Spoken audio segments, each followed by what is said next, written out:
Hi everyone, I'm Teresa and welcome to my channel. I'm just a little over 61 years old. I've had a few life experiences and have had to live with chronic pain most of my life. Recently I went to Florida and did a video, and while I was there it got me to thinking. We hear a lot about the United States, and we know that from one state to another that cannabis can be illegal or not, as well as there's varying degrees of legality, either completely illegal, medical only, or recreational use. Having this location independent lifestyle that I have now, and even if I was staying in Canada and going from province to province for treatment or visiting family during my treatment, there are little nuances that I learned that I need to be aware of.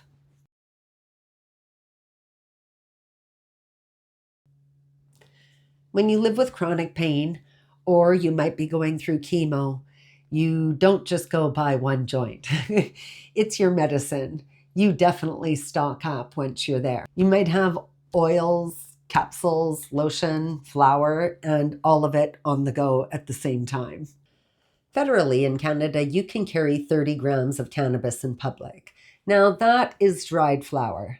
And if you're somebody that is using more products other than dried flower, those quantities are going to change just slightly based on what it is you're carrying. Now, know that if I'm going from province to province, those amounts are going to vary. In Quebec, or none of it, the household limit alone is 150 grams.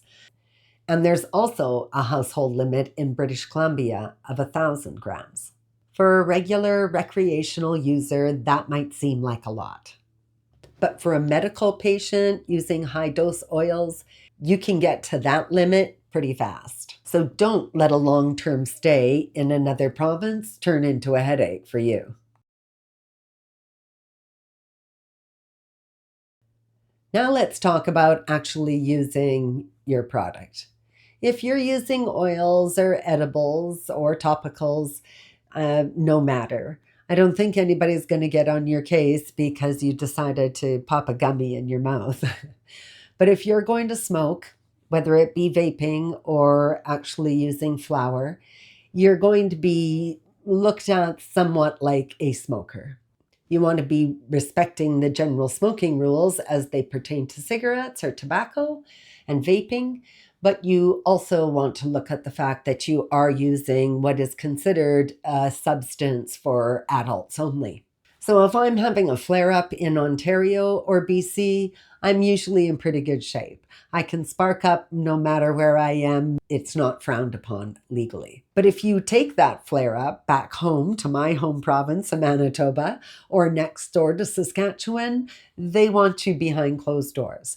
They want you using your medicine in privacy, or at least out of the eyes of public.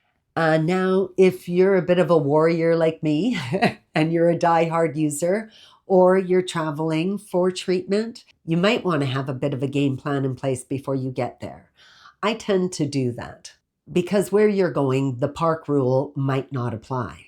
Have a look at your surroundings when you're there if you do have to consume in public. If you're in a vehicle, you might be able to just open up your windows or step outside and be close by your vehicle, so therefore you can create a private moment for yourself. I will add that I've been a resident of Manitoba my whole life and been using this plant for over 40 years. And I will say that I have never had a face-to-face altercation or any sort of legal ramification with my use over time. Maybe we are, just like the license plate says, friendly Manitobans. How many of us love the fact that we can send our adult children or our grandchildren off to do errands for us?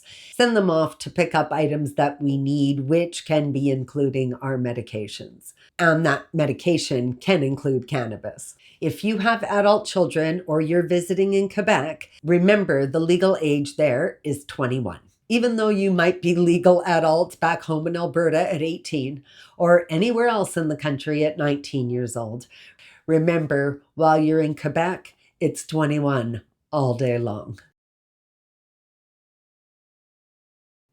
Now, maybe you don't smoke cannabis.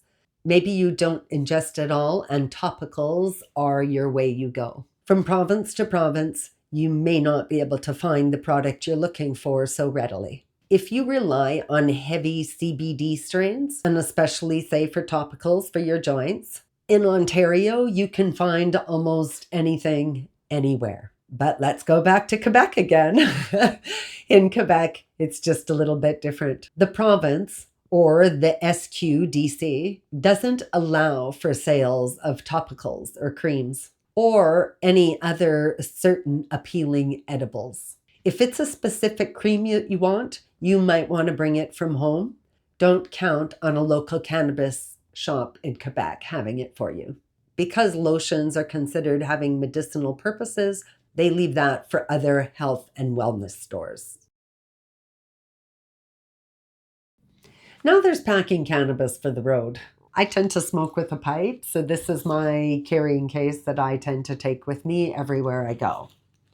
And in my carrying case, I'll have my lighter, a pipe, not normally this type of pipe, but I had this one in Florida, and as I noted in my Florida video, I had to get rid of my pipe when I was there going through customs. I also tend to carry 2 different strains with me when I go. I will have a sativa strain and a nighttime strain, or something more focus oriented and something more in the couch, put me to sleep. As I went through customs, I asked about paraphernalia and what's okay to bring across. And as we know, cannabis is 100% illegal to take from one border to the other. And as we're learning, depending on how much you have on you, going from one province to another in Canada, you can also be hitting those illegal limits. The custom officers on the Canadian side said it was okay to take my cannabis through, especially if I had medical reasons. Getting to the United States side, though, was another thing. It was quickly confirmed that it's 100% illegal. And just to make things easier, if you don't have to bring any of your paraphernalia through, if you can buy a pipe or paper or something on the other side, it's best to do that. Because if they do plan to confiscate, just doing the paperwork alone could have you miss your flight. And as a side note, I wear my hip brace and my neck brace most everywhere I go when I travel. To have to sit in a chair, whether it's the plane seat or the seat in the car or a 7-hour ride back from northern Thailand to Bangkok, I need to prepare my body for that trip. So I tend to take the topicals that I make and I will apply it about 20 minutes to a half an hour before I have to head out. Sometimes that's before I get in the taxi to get to the plane, or just before I'm getting ready to leave the house. I have myself ready in anticipation that I may not have any medicine, my cannabis, when I get to my end point. Or at least I have enough to cover the situation until I can get there, or the next day do a recon mission and find out if there's anything around. And then note to the note of the note, if you do have medical documents, such as myself, I have a prescription from my doctor here in Canada or my doctor in Manitoba. It's great for you to bring that paperwork along with you, or a copy of that paperwork along with you, so that you can prove that you do have a requirement for medicinal cannabis. We are very, very fortunate to live in a country that provides recreational cannabis. Not only do we have recreational cannabis, but we have some of the best medical grade cannabis in the world.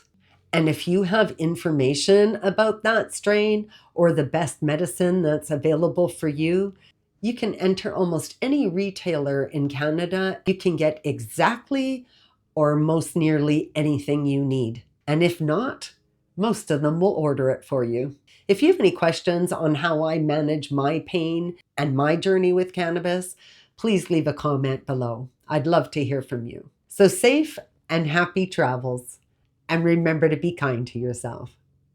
Take care and talk soon. Bye for now.